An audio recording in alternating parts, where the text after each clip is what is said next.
আর জুলুম, শুধু মুসলমানদের কান্নাকাটির আওয়াজ ছাড়া আর কিছুই শোনা যায় না। মুহতারাম হাজিরিন, এখন তো হযরত আবু বকর সিদ্দিক রাদিয়াল্লাহু তাআলা আনহু নেই, তিনি এসে বললেন আয়াম মুসলিম ওয়া আনা আই, আমি বেঁচে থাকবার দিনের প্রতি এটা হতে পারে না।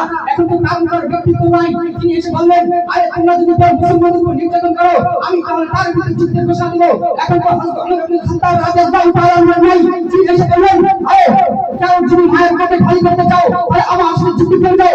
আমার কারণ তুমি মায়ের পেটে খালি করতে চাও, আর মুসলমানদের উপর নির্যাতন করতে চাও, মুসলমানদের মা বোনদের ইজ্জত খালি করতে চাও, মুসলমানদের উপর জুলুম করতে চাও, মুসলমানদের ধন সম্পদ চুরি করতে চাও, তাহলে আমার উপর সাহস হয়ে যুদ্ধ ওমর ইবনে খাত্তাবের সাথে যুদ্ধ করে যাও, তারপরে মুসলমানদের উপর নির্যাতন করো।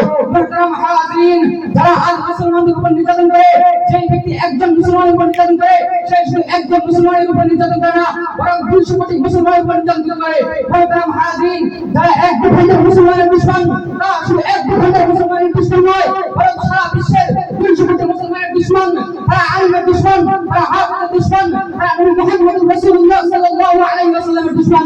যারা আজ মুসলমানের উপর জুলুম নির্যাতন করতেছে, আমি তাদেরকে বলতে চাই আরে তোমরা কান খুলে শুনে রাখো যে তোমরা মুসলমানদের ঐতিহ্য দিকে তাকাও নাই। বদরের যুদ্ধে 313 সাহাবী ছিল, আর শরীফ কিছু অদ্ভুত বাকি ছিল 1000। তারপর মুসলমানরা বিজয় করেছে। যেদিন মুসলমানরা ফায়ারের মতো বিরুদ্ধে মাঠে নামবে, যেদিন মুসলমানরা ফায়ারের মতো হুঙ্কার দিবে, হযরত ওমর বিন খাত্তাবের মতো হুঙ্কার দিবে, হযরত আবু বকর সিদ্দিক রাদিয়াল্লাহু তাআলা আনহুর মতো যুদ্ধের ঘোষণা দিয়ে মাঠে নামবে, সেদিন তোমরা মাঠ থেকে পালানোর সুযোগ পর্যন্ত পাবে না। আল্লাহ তাআলা আমাদেরকে যুদ্ধ মাঝে তৌফিক দান করেন।